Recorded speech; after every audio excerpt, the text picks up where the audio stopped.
안녕하세요. 저는 60대 딸을 가진 평범한 여성입니다.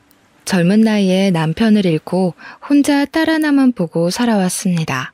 그런데 기막힌 사연을 겪어보니 어디 가서 할 데도 없고 생각할수록 분하고 억울해서 이렇게 사연을 올리게 되었습니다. 왜 다들 딸 가진 죄인이라는 말 들어보셨죠?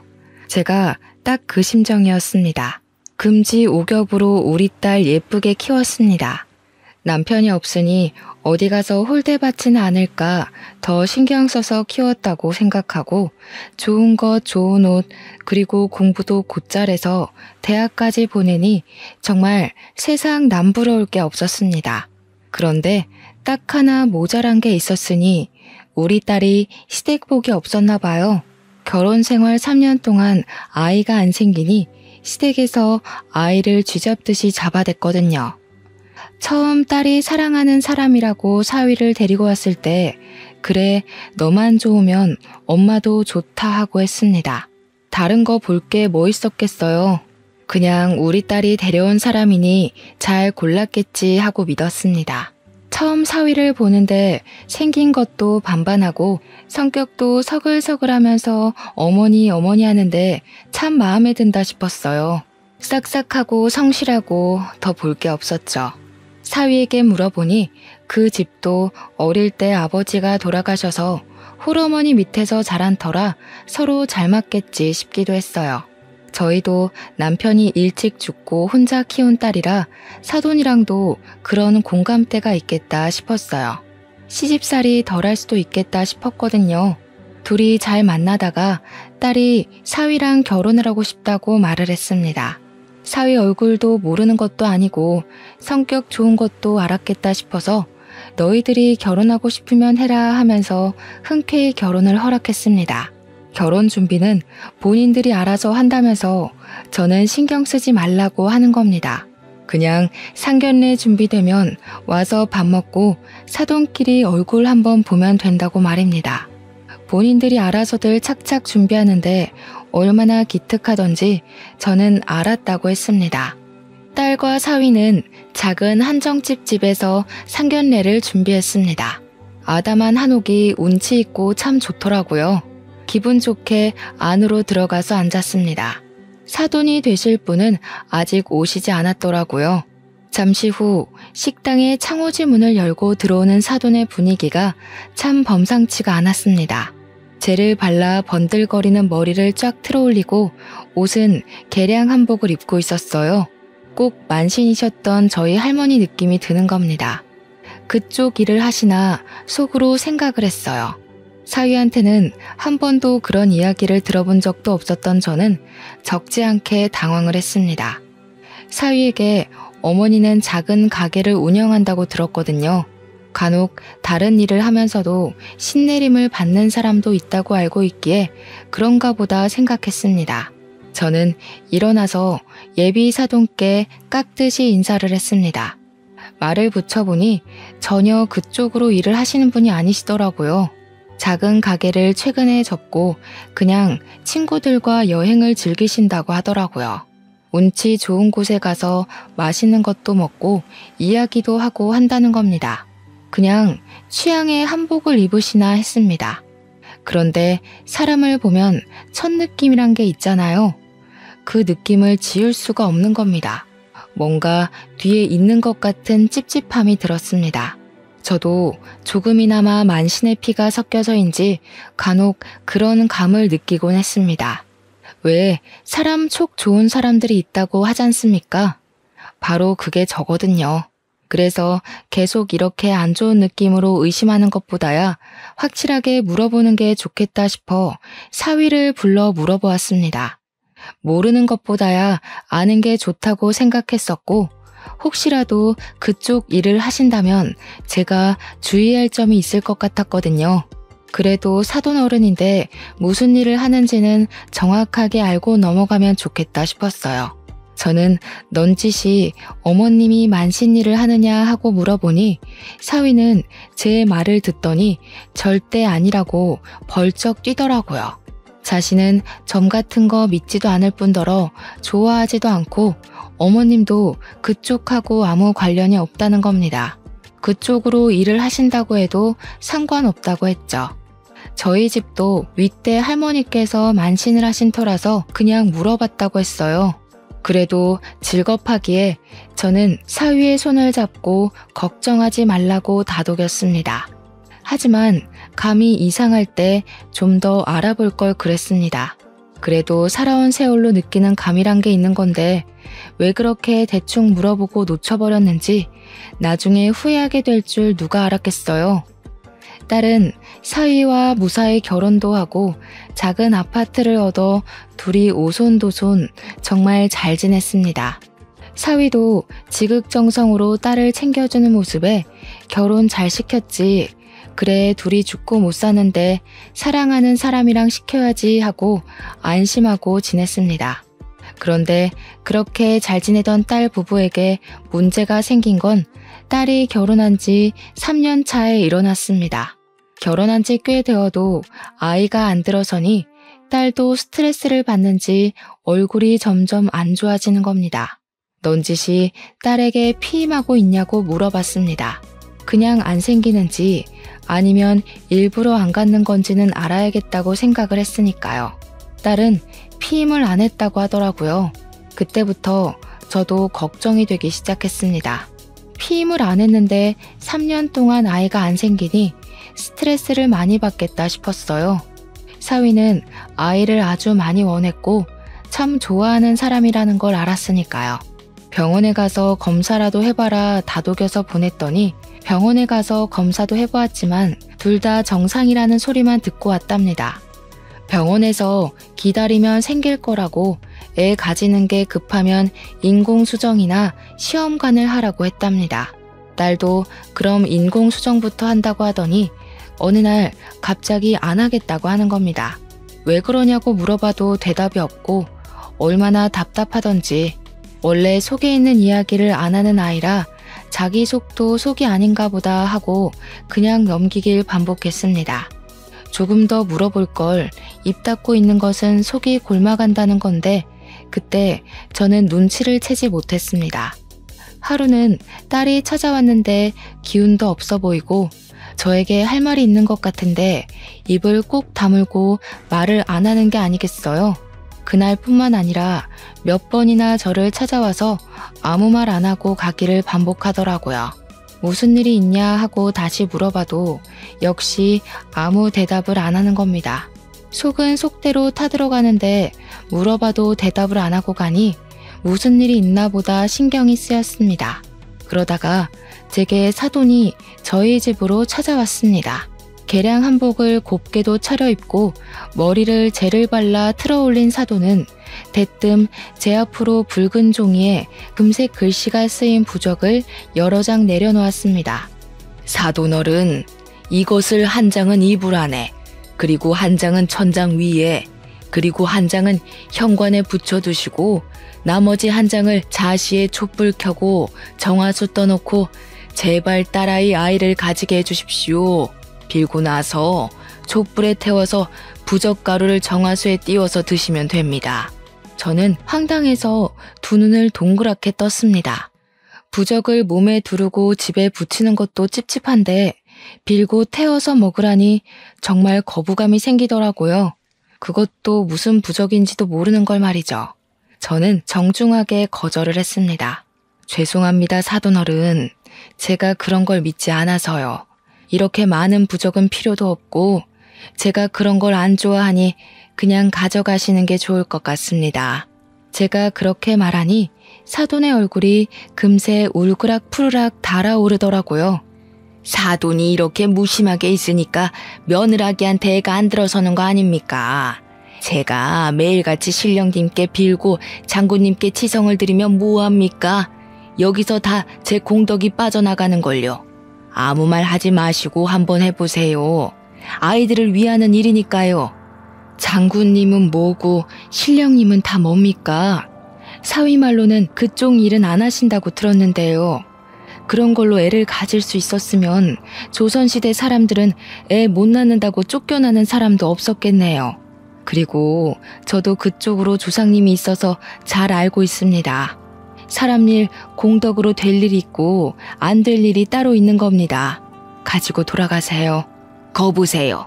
그렇게 생각하니 애가 안 생기는 거라고요.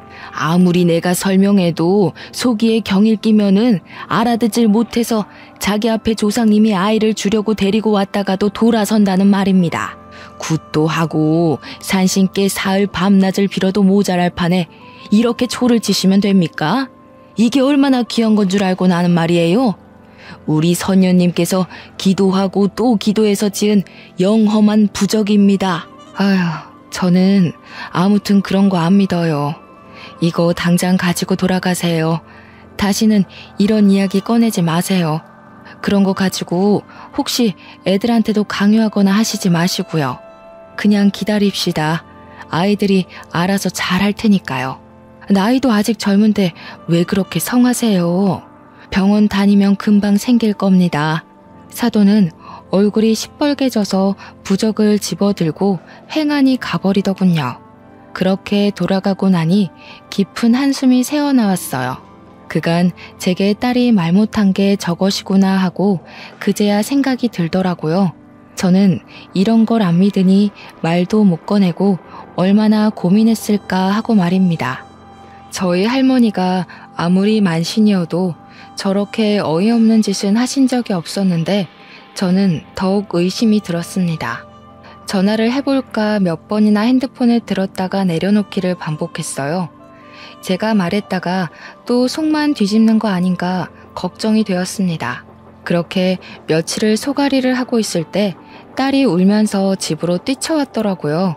왜 그러냐고 물어봐도 답이 없고 울기를 반복하는데 한참을 운 딸이 사위랑 못 살겠다고 하더라고요. 붉은 천을 가지고 와서 몸을 묶어 대지를 않나 이상한 부적을 가지고 몸에 붙이질 않나 밤마다 악몽을 꾼답니다. 그때 사돈의 부적이 생각났어요. 그 옆엔 내가 애를 잡았겠구나 생각이 번쩍 들더라고요. 이번에는 사위까지 합세했다고 하니 제 속이 안 뒤집히고 배기겠어요. 그래서 그만 살아라 했습니다. 애가 뭐라고 안 낳고 살면 되지 내 딸이 더 귀한데 스트레스를 그렇게 받으면서 살 게 뭐 있나 싶었어요. 딸이 집으로 오고 나서 사위가 찾아왔습니다. 저는 괘씸해서 현관문도 열어주지 않았어요. 정말 화가 나더라고요. 아껴주겠다, 사랑해주겠다 데려가 놓고선 그런 짓을 하다니 말입니다. 내 금쪽 같은 딸한테 한 일을 생각하니 피가 거꾸로 솟았습니다. 그런데 사위가 돌아가지 않고 현관 앞에서 무릎을 꿇고 또 빌고 또 비는 겁니다. 미안하다고 돌아가자고 다시는 그런 일 없을 거라나요? 저는 딸에게 당장 사위하고 갈라서라고 말했습니다. 그런데 딸이 자기 잘못이다. 얼마나 아이를 원하면 저러겠냐. 그러는 겁니다. 속이 뒤집혀서 말도 안 나오는 겁니다. 너 당장 저놈하고 헤어져. 아주 사람이 할 질 못할 질 다 해놓고서는 이제 와서 저렇게 빈다고 다 해결될 일이야? 응? 데려갈 때는 아주 손가락에 물 한 방울 안 묻히게 할 것처럼 굴더니 이게 뭐야. 사람을 아주 우습게 알아. 그만해 엄마. 다 내 잘못이야. 아이를 워낙 좋아하는 사람인데 결혼 3년 동안 임신의 임자 근처도 못 갔잖아. 보통 착상이라도 해서 유산이라도 해보는 건데 나는 그런 것도 없고 얼마나 간절했으면 그랬겠어. 그게 왜? 네 잘못이야. 아이 안 낳고 사는 부부들은 다 이혼하고 갈라서야 한다던? 둘이서만 재미지게 아주 잘도 살더라. 여행 다니고 취미 즐기고 너는 젊은 애가 돼가지고 생각은 구한말 사람처럼 구는 거냐? 내가 너 그렇게 살라고 공부시킨 줄 알아? 사위는 제 언성이 높아지자 현관문을 두드리며 울부짖는 게 아니겠어요. 장모님, 제발 문 좀 열어주세요. 저 그 사람 얼굴만 보고 돌아가겠습니다. 제가 잘못했습니다. 아이 없어도 저 그 사람 사랑합니다. 정말입니다. 그 사람 닮은 딸 하나 낳고 살고 싶어서 그랬습니다. 제발 문 좀 열어주세요. 다시는 그런 일 없게 만들겠습니다. 제가 다 책임지겠습니다. 제발 그 사람 얼굴 한 번만 보게 해주세요. 됐네. 아무리 아이가 가지고 싶고 원해도 그렇지 어떻게 그럴 수가 있는가? 그런 것 가지고 아이가 생긴다던가? 아이를 원하면 병원을 다니면 되지 않아. 왜 병원을 못 가게 하고 이런 사단을 만드냔 말이네. 돌아가. 속에서 천불이 나서 저는 정말 냉정하게 사위를 내쳤습니다. 딸아이가 돌아간다고 해도 저 집안이랑 엮이면 될 일도 안 되겠다 싶었습니다. 잘못된 방법으로 아이를 닥달하는 것을 보니 화가 치밀었어요. 딸아이에게도 절대 사위에게 갈 생각하지 말고 이혼하라고 신신당부를 하고 또 했습니다. 자기 속도 썩어 문드러지는지 방에서 나오지도 않고 울고만 있더군요. 그렇게 울다가 딸아이는 잠을 자고 또 잤습니다. 사람을 얼마나 들들 볶으면 사흘 밤낮을 잠을 자는지 안쓰럽고 가여워서 자고 있는 딸아이의 머리를 쓸고 또 쓸었습니다. 일단 딸아이가 심적으로 안정을 되찾으면 바로 이혼하라고 다시 말할 생각이었습니다. 딸아이야, 사위와 한 입을 덮고 살았으니 독한 맘 먹고 못 꺼내낼 수 있지만 저라도 독한 맘을 먹고서 이 결혼을 끝내야겠다고 생각을 하고 있었으니까요. 하지만 일이 사람 뜻대로 되나요? 그날은 딸을 몸보신 시켜야겠다는 생각으로 멀어도 그날 잡은 소를 파는 시장으로 가서 고깃감을 사왔습니다. 뼈는 폭 고아서 사골 해먹이고 고기는 딸아이가 좋아하는 갈비를 할 생각이었거든요. 집 현관문을 열고 들어왔는데 집안이 난장판이 되어 있는 겁니다. 누가 도둑이 든 것 마냥 어질러진 집안을 보고 놀라서 딸아이 방을 벌컥 열었습니다. 하지만 그곳에 딸아이는 없었습니다. 너무 놀라서 손이 덜덜 떨리는 게 아니겠어요? 빨리 핸드폰을 찾아서 딸아이에게 전화를 걸었습니다. 하지만 받지를 않는 겁니다. 몇 번을 해도 딸도 사위도 전화를 받지 않았습니다. 순간 경찰에 신고를 해야 하나 아니면 기다려봐야 하나 별별 생각이 머릿속에 스치더군요. 하지만 이렇게 집이 어질러진 것을 보고 가만히 기다리고 있을 수만은 없었습니다. 그때 딸에게 짤막하게 단문의 문자가 왔습니다. 엄마, 나 집으로 돌아갈게. 걱정하지 말라고 말입니다. 그것을 보고 억장이 무너져 내리는 겁니다. 다시 그 집으로 기어 들어가다뇨. 시장 봐온 것을 다 내동댕이 치고서 밖으로 나가 택시를 잡아 탔습니다. 딸아이 집이라도 가봐야겠더라고요. 딸아이 집에 도착해서 현관문을 두들기니 딸아이와 사위가 얼굴을 빼꼼 내밀면서 밖으로 나오더군요. 입가에 미소까지 띠면서 말입니다. 저는 딸의 손을 잡고 집으로 돌아가자 설득을 했습니다. 너 여기서 뭐 하는 거니? 그 꼴을 당하고도 다시 돌아온다는 게 말이나 되는 일이야? 어서 나랑 같이 집으로 돌아가자. 딸은 고개를 푹 숙이더군요. 손을 꽉 쥐고 작게 웅얼거렸습니다. 죄송해요, 엄마. 아무리 생각해도 지금 이혼은 아닌 것 같아요. 다시 그 사람이랑 시작하고 싶어요. 그 사람도 다시는 그런 짓 안 한다고 저한테 싹싹 빌었어요. 우리 다시 아이 가져보기로 약속도 했고, 저 아직 그 사람 사랑해요. 저 그 사람 없으면 못 살 것 같아요. 그 말을 듣는데 애간장이 녹아내리더라고요. 이 못난 거사, 지금 그걸 말이라고 하니? 다시는 그런 일 없을 거라고 어떻게 보장을 하니?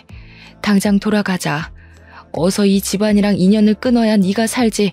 안 그러면 말라 죽을 거야. 어서 돌아가자. 어서. 장모님, 정말 걱정하지 마세요. 저희가 더욱 노력하겠습니다. 이 사람 몸 추스르면 다시 아이도 가져볼 생각입니다. 아무 걱정하지 마시고 돌아가세요. 저는 사위의 얼굴을 보고 머리가 쭉 펴 섰습니다. 어떻게 딸에게 그런 짓을 하고 다시 아이를 가진다는 말을 하는지 이해가질 않았어요. 아니, 그 꼴을 하고도 또 아이를 가진다는 말을 하는 거야? 아이 없으면 우리 딸이랑 못 살아? 아직도 정신을 못 차린 거지. 당장 가자. 어서 가. 엄마랑 같이 돌아가, 혜선아. 저는 딸의 손목을 휘어잡았습니다. 당장 그 집에서 딸아이를 데리고 나오고 싶었으니까요. 하지만 저희 딸은 제 손에서 손목을 비틀어 빼내더군요. 엄마, 제발 그만. 내 인생이야. 내가 이 사람이랑 더 살겠다는데 제발 그만하고 돌아가요. 나 이 사람하고 계속 살 거야. 정말 기가 막히고 코가 막히더라고요. 아무리 부부싸움은 칼로 물베기라지만 그 꼴을 당하고도 제 딸은 사위 옆에 있겠다고 하더군요. 아무 말 못하고 저는 거기까지 가서 딸 집에 들어가지도 못하고 돌아서 나와야 했습니다. 돌아오는 버스 안에서 울고 또 울어야 했습니다. 그래도 어쩌겠어요. 다 키운 딸이고 자기 스스로 사위 옆에 남아있겠다고 하니까 그냥 내버려 둘 수밖에요. 저는 그렇게 집으로 돌아와 평범한 일상으로 돌아왔습니다. 가끔 딸에게 무슨 일 없냐, 별일 없냐 물어볼 뿐 더 이상 둘 사이의 일에 끼어들지 못하겠더라고요. 잘 지내길 빌 수밖에요. 하루는 밖에 볼일을 보러 가는데 딸아이에게 전화가 온 겁니다. 전화를 받았더니 딸이 기쁜 목소리로 엄마 나 임신했어 하는 게 아니겠어요. 하늘도 무심하지 않으셨는지 제 딸아이에게 아이라는 축복을 내려주셨습니다. 됐다 됐어. 이제 고생 끝났다 싶었습니다. 이게 모두 아이를 못 가져서 생긴 일 아니겠어요. 이제 우리 딸 고생이 끝났다 하고 생각했죠. 몸 관리 잘해라. 잘 먹어야 한다. 항상 조심해야 한다. 무리하지 마라. 저는 딸아이에게 당부 또 당부를 했습니다. 그동안 고생한 딸을 위해 뭐라도 해먹어야겠다는 마음으로 음식을 한가득 준비해서 전화를 했습니다. 특별히 산모와 태아에게 좋다는 보약도 지었죠. 혜선아, 엄마야. 엄마 지금 갈게. 지금 집에 있는 거지? 엄마가 너 좋아하는 장조림이랑 깻잎김치랑 산모랑 태아에게 좋다는 보약까지 지어가니까 조금만 기다려. 무리하지 말고. 알았지? 안 돼. 엄마 오지 마. 지금 밖이야. 그러니까 와도 나 없어. 그리고 그런 거 안 챙겨줘도 나 김서방이 잘 챙겨 먹이고 있으니까 걱정하지 말고 가져오지 마. 알았지? 엄마, 나 전화 끊어야 해. 나중에 통화해. 그렇게 말하며 전화를 끊어버리는 겁니다. 전화를 그렇게 끊었어도 저는 딸 집으로 향했습니다. 저녁 되면 집에 돌아오겠지. 그리고 이미 바리바리 준비해 놓은 반찬들을 어쩌겠어요. 혼자 사는 집에 많은 반찬을 버릴 수도 없고 몸에 좋은 보약도 전해주어야 하고 저는 택시를 잡아 타고 딸 집으로 향했습니다. 택시에서 내리면서 아파트 현관으로 들어서는데 우체통이 떡하니 눈에 보이는데 딸 집 우체통에 우편물이 가득 쌓여 있는 겁니다. 임신 초기라서 피곤해서 이것까지 관리를 못했나 하고 대수롭지 않게 우편물을 뽑아들고 엘리베이터에 올라탔습니다. 하지만 아무리 배를 눌러도 그리고 하늘에 달이 떠올라도 딸은 돌아오지 않는 겁니다. 이 늦은 시간까지 사위도 딸도 얼굴을 안 비치는 게 너무 이상해서 저는 다시 딸에게 전화를 걸었습니다. 혜선아, 엄마 너희 집 앞인데 도대체 어디니? 응? 임산부가 밤늦게까지 어디를 돌아다니는 거야. 빨리빨리 돌아와서 쉬어야지. 초기라서 무리하면 안 된다고 했잖아. 엄마, 나 지금 다른 곳에서 지내고 있어. 오지 말라고 했잖아. 와도 없다고. 김서방이랑 어머님이 잘 챙겨주고 있으니까 걱정하지 말고 기다리고 있어. 너 그게 무슨 말이야? 다른 곳이라니. 어디 있어? 너 지금 너희 시어머니랑 같이 있는 거야? 도대체 어딘데 엄마에게 말을 못해. 빨리 말해. 걱정하지 마, 엄마. 어머님이 우리 아이 잘 크라고 신령님께 치성드리러 있어. 이렇게 하면 아이도 잘 크고 건강하게 태어난대. 너무 걱정하지 말고 기다리고 있어. 그만 끊을게. 딸은 다시 전화를 끊어버렸습니다. 등골이 오싹해지는 것이 온몸에 소름이 돋아오르기 시작하더라고요. 제가 안 봤으면 모를까 사돈의 그 민속신앙에 미친 모습을 보고 나니까 이대로 두면 무슨 일이 벌어질 것 같은 예감이 들었습니다. 엄마가 되어서 손 놓고 기다릴 수가 있나요? 저는 사돈에게 전화를 걸었습니다. 처음에는 제 전화를 무시하고 받지 않더군요. 저는 끈질기게 전화를 계속 걸었습니다. 제 딸한테 무슨 일이라도 생기면 그 옆편네를 가만둘 생각이 없었거든요. 몇 번의 시도 끝에 사돈이 전화를 받더군요. 여보세요? 사돈 아니신가요? 무슨 일로 이렇게 늦은 시간까지 전화를 하시는 거죠? 무례하기 짝이 없네요. 예의에 어긋난다는 것을 모르시나요? 날 밝으면 전화를 다시 하던가. 이게 무슨 짓입니까? 다짜고짜 저에게 전화를 했다고 화를 내는 겁니다. 지금 우리 딸이랑 사위랑 같이 있다는 거 압니다. 어디에 있는 겁니까? 댁에 안 계신 것 같은데. 지금 우리 딸 어디에 있는 거예요? 걱정하지 마세요. 애들은 아주 잘 있습니다. 밥도 잘 먹고 잘 지내고 있다는 말입니다. 뭐가 걱정이셔서 이런 시간에 전화를 하셨나 모르겠습니다. 정말 기분이 나쁘네요. 앙칼지게 째는 사돈의 목소리를 들으니 더욱 정신이 번쩍 들었습니다.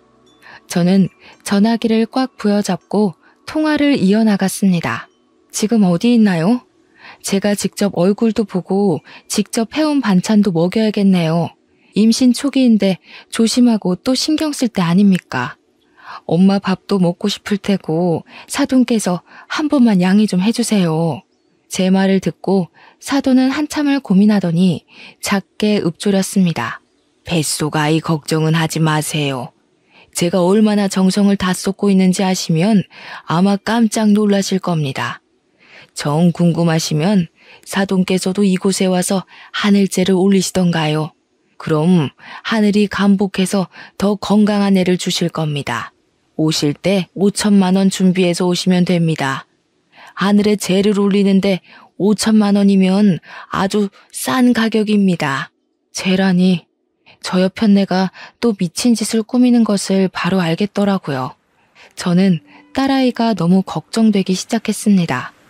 이제 홀몸도 아닌 애인데 또 무슨 일을 당하지 않는지 불안해서 전화를 받는 손이 덜덜 떨리는 겁니다. 그리고 5천이라니 그 말에 더욱 심장이 떨려왔습니다.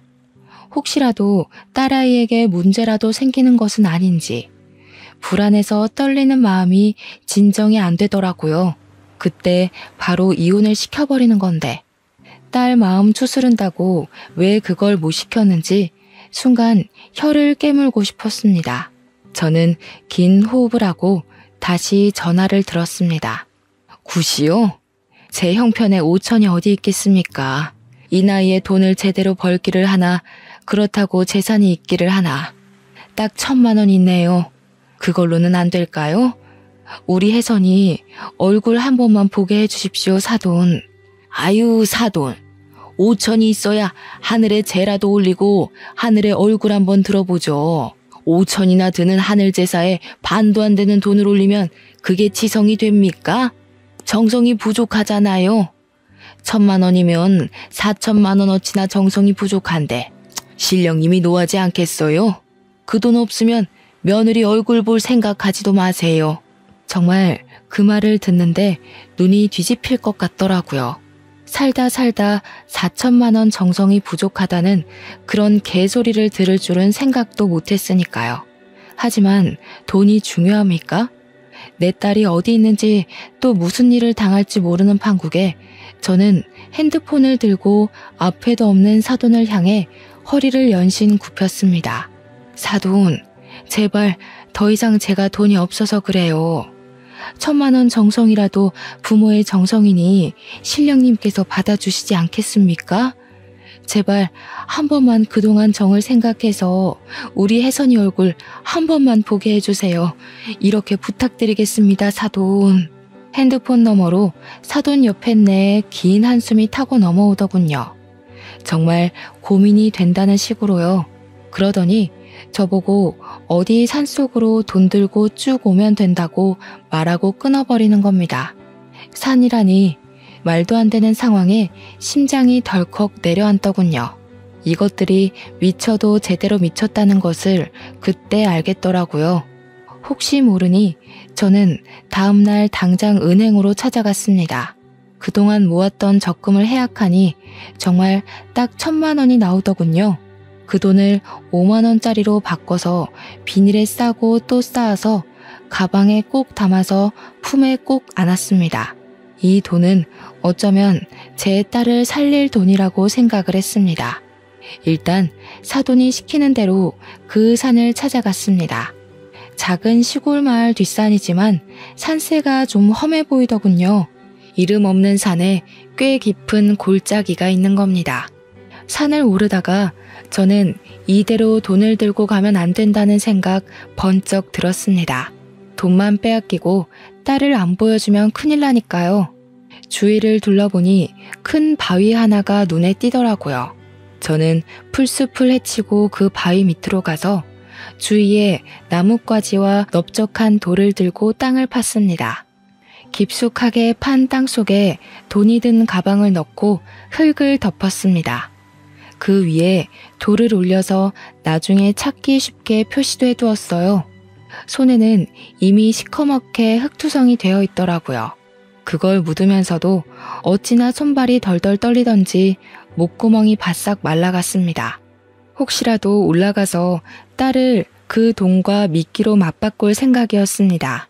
딸을 무사히 데리고 산 아래까지 데려오려면 저에게도 무기 하나쯤은 들고 있어야겠다는 생각이 들었거든요. 그렇게 빈손으로 저는 산길을 타고 올라갔습니다. 좁은 산길을 쭉 올라가니 큰 돌탑이 몇 개나 나왔습니다.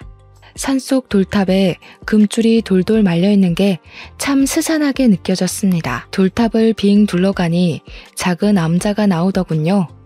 암자 옆에서 큰 돌탑이 있었는데 그 앞에서 한 10명 정도 안 되는 사람들이 탑 앞에서 무릎을 꿇고 빌고 있더라고요. 그 모습이 얼마나 기이해 보이던지 그 사람들 속에 제 사위와 사돈도 섞여 있었습니다. 저는 한참을 그 모습을 지켜보다가 그곳으로 다가갔습니다. 제가 작게 김서방 하니 사위와 사돈이 고개를 돌려보더라고요. 그러더니 다시 모른 척 고개를 돌리고 절을 하더군요. 저는 할 수 없이 다시 기다려야 했습니다. 한참을 다시 기다린 끝에 사돈과 그 옆에 있던 한복을 차려입은 여인이 저에게 다가오더군요. 딱 봐도 이 사람 보통 사람이 아니다라는 게 얼굴에서 느껴지더라고요. 아직 50대 안팎의 사람인데도 풍겨져 오는 기운이 남달랐거든요. 옆으로 찢어진 눈으로 저를 위아래로 훑어보더라고요. 옆에 서 있는 사돈이 그 여자에게 저를 소개해 주었습니다. 선녀님, 이분은 저희 며느라기 친정엄마 되시는 분이십니다. 신령님께 치성을 드리러 온다고 해서 제가 오라고 했습니다. 사돈어른 치성비는 준비해서 오신 거죠? 이리 주세요. 저는 손을 뒤로 꼼지락거리며 사돈과 그 여자를 번갈아 쳐다보았습니다. 일단 우리 혜선이 얼굴 보면 드릴게요. 우리 애 어디 있나요? 아까 김서방이랑도 같이 없는 것 같던데. 우리 딸 어디 있는 거예요? 얼굴부터 보여주세요. 일단 치성비부터 주시면 보여드릴게요. 이리 주세요. 며느리는 아주 잘 지내고 있으니까 돈부터 주세요. 그래야 딸아이 얼굴을 보여드릴 수 있어요. 돈부터 달라는 말에 심장이 덜컥거렸습니다. 안 주면 안 보여주는 거 아니야? 설마 나를 이대로 내쫓는 거 아니야? 하는 생각이 번쩍 들었습니다. 하지만 어미가 돼서 그곳까지 가서 어떻게 딸 자식 얼굴도 안 보고 오겠습니까? 처음부터 안 가면 안 갔지 그럴 수야 없었죠. 저기 산 밑에 두고 왔어요.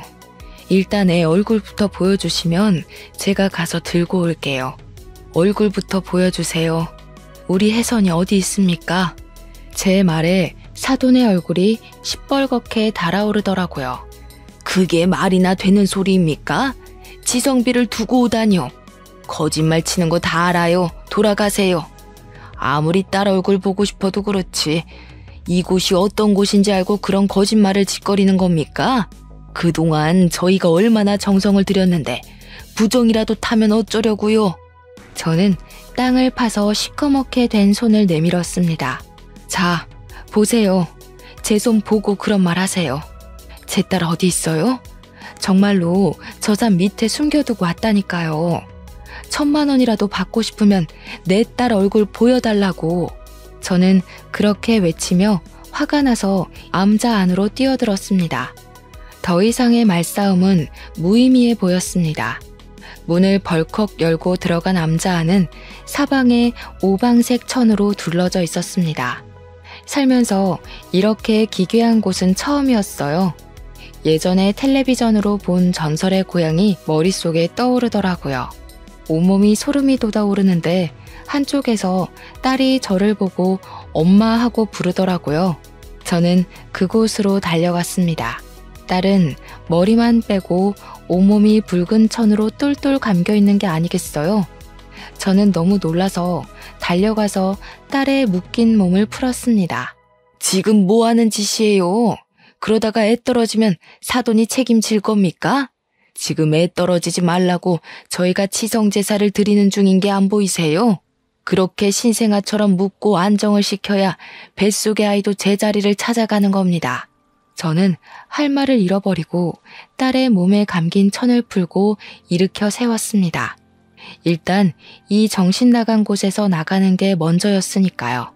딸은 엉엉 울고 딸의 바지에는 핏자국까지 살짝 비쳤습니다. 순간 정신이 아득해지더군요. 지금 이게 정상적인 걸로 보이세요? 아니 무슨 치성을 들이면 애를 이 지경으로 만드는 겁니까? 애 밑에 핏자국 안 보이세요? 어떻게 하면 애를 이렇게 꽁꽁 묶어놔요? 들어선 애도 잘못되겠네. 저는 사돈의 얼굴에 삿대질을 하자 사위가 저에게 다가와 제발 그러지 말라고 말리더라고요. 장모님, 제발 진정하시고 저희 이야기 좀 들어주세요. 아이를 위해서 한 일이에요. 얼마나 귀하게 얻었는지 장모님도 잘 아시잖아요. 사실 저희가 임신된 것도 저기 선녀님이 신령님께 치성을 드려서 된 거예요. 이번에도 잘 되라고 빌어주시는 거니까 제발 화 좀 푸세요. 이런 미친 것들을 봤나? 지금 이 상황을 보고도 내가 눈이 안 돌면 사람이야? 자네, 이제 다시는 내 딸 볼 생각하지 말게. 데려갈 때 다시는 이런 짓 안 한다고 해놓고서 지금 이게 무슨 짓인가? 이리 나오게. 저는 앞에 있는 사위를 밀치고 딸의 손을 꽉 잡았습니다. 그러자 사위가 저에게 달려드는 게 아니겠어요? 저는 바로 앞에 보이는 불이 붙은 촛대를 사위에게 던져버렸습니다. 불이 붙은 촛대는 사위를 정확히 맞고 떨어졌는데 얇은 한복을 입은 사위의 몸에 불이 순식간에 붙기 시작하더군요.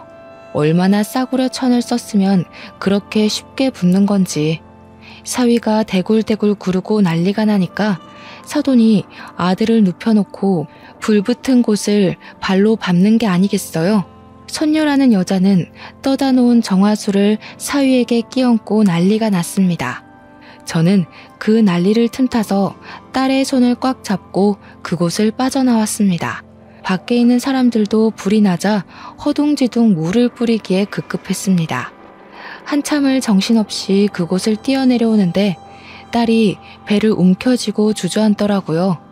하혈까지 한 상태이니 저도 더 이상 가는 것은 무리다 싶었습니다. 혹시라도 사돈이 쫓아올까 싶어서 옆 수풀 속으로 숨어들었습니다. 심장은 벌렁거리고 입은 바싹 타오는 게 딱 죽겠더라고요.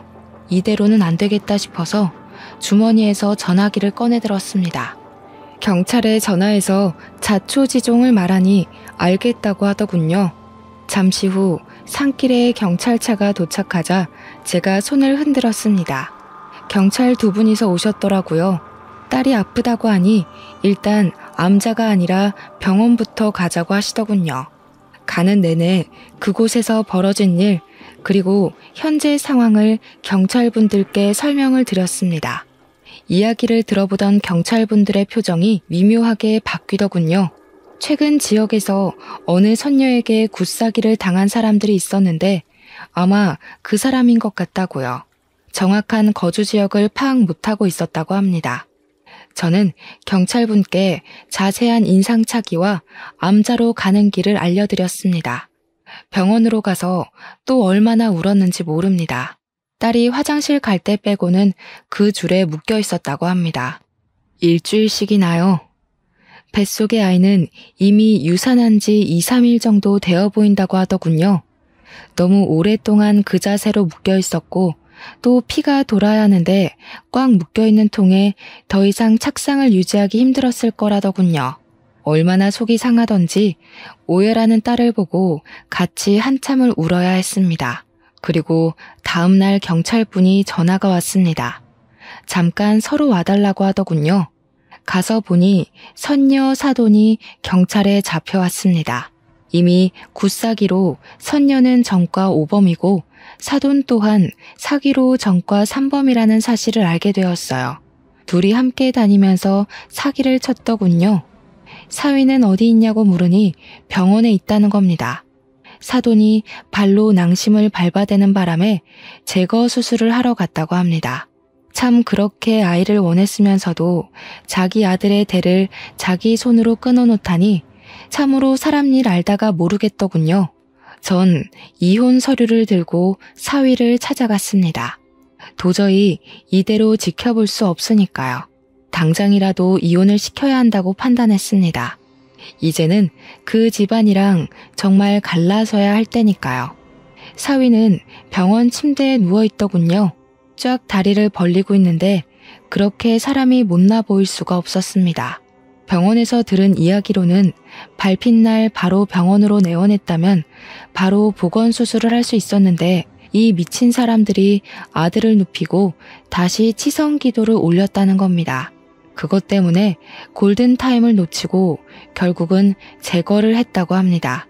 정말 그 말을 듣는데 기가 막혀서 말이 안 나오는 겁니다. 사람들이 어쩌면 저렇게까지 미칠 수가 있는 것인지 저는 사위에게 이혼 서류를 내밀며 말했습니다. 김서방, 두말하지 말고 바로 내 딸이랑 이혼하게. 내가 그 꼴을 보고도 자네랑 우리 딸이랑 살게 두면 부모가 아닌 걸세. 당장 여기에 지장 찍어. 안 됩니다, 어머니. 이제 저는 다시는 아이를 가질 수 없는 몸이 되었어요. 혜선이 뱃속에 아이밖에 제 자식은 없습니다. 제발 이혼하라는 말 하지 말아주세요. 이제 정말 안 하겠습니다. 혜선이가 싫다면 다시는 절대 그런 일 안 할 겁니다. 이미 딸아이의 뱃속의 아이는 사라졌는데 뱃속 아이 타령을 하니 속이 뒤집어졌습니다. 사위를 향해 따귀를 날렸습니다. 사위는 저를 보며 붉게 달아오른 뺨을 손으로 짚더라고요. 혜선이 유산했어. 다 자네와 자네 어머니 때문에 유산한 지 2, 3일이나 됐다네. 애를 그렇게 묶어두니 유산이 안 되고 배겨? 자식 잡아먹은 아비가 자식 걱정이라니. 앞으로 자네는 이제 평생 자식이 없네. 다신 그런 소리는 하지 말게. 당장 우리 딸이랑 이혼하게. 아니면 내가 자네도 고소할 걸세. 당장 여기에 지장 찍으란 말이야. 그래도 그동안 정이 있어서 이혼으로 봐주는 줄 알게. 사위는 꺼이꺼이 소리를 내면서 울더니 이혼 서류에 지장을 찍어주었습니다. 저는 한 대 뺨을 내리치려고 손을 들었다가 울고불고 난리를 치는 사위를 두고 그냥 밖으로 나왔습니다. 경찰분들이 저의 1,000만 원도 찾아다가 돌려주셨네요. 어찌나 감사하던지 손을 잡고 한참을 감사하다고 인사를 드렸습니다. 딸에게 왜 그때 집에서 사위에게 돌아갔냐고 하니 사위와 사돈 그리고 그 선녀가 와서 귀신을 씌운다고 협박을 하더랍니다. 엄마에게도 귀신을 씌울 거니까 곱게 따라가자고 했다네요. 그동안 악몽을 꿨던 탓에 안 따라갈 수가 없었답니다. 저는 딸의 손을 꽉 잡고 그 사람들에게는 그런 실력이 없는 사기꾼이라고 말해주니 저를 끌어안고 엉엉 울더군요. 얼마나 무섭고 힘들었을지 억장이 무너져 내렸습니다. 딸은 그 뒤 한동안 트라우마로 치료를 받아야 했습니다. 자식 잃어버린 게, 그것도 그렇게 어이없이 소중한 생명을 잃어버린 게 꼭 자신 잘못이라고 하더군요. 저는 딸에게 몇 번이나 괜찮다 괜찮다 다독이며 안심을 시켰습니다. 저 또한 아이 못 가진다고 타박하는 시댁에서 더 빨리 딸을 데려오지 못한 게 제 딸을 아프게 만든 것은 아닌지 몇 번을 곱씹고 또 곱씹어 속으로 삼키고 인내해야 했습니다. 저 일은 벌써 몇 년 전 일이 되었습니다. 참 인생은 새옹지마라는 말이 있잖아요. 그래도 딸은 잘 이겨내고 지금은 새로운 남자를 만나 아들 하나 딸 하나를 낳고 살고 있습니다. 하지만 제 딸은 과거의 일은 입 밖으로 꺼내는 일이 없습니다. 꼭 기억에서 지워버린 듯 그 몇 년의 시간은 절대 꺼내지 않더군요. 차라리 다행이다 싶으면서도 아직도 아파하는 것을 알기에 억장이 무너집니다. 남의 귀한 자식 피눈물 흘리게 하는 것들은 반드시 자기 눈물에서 피눈물 흘릴 날이 있다고 생각합니다. 뿌린 대로 거둔다는 말이 있잖아요. 천벌을 받아야죠. 여러분도 딸이 사랑하는 사람 데려오면 그 사람만 보지 말고 집안 어른들도 꼼꼼히 살펴보았으면 좋겠어요.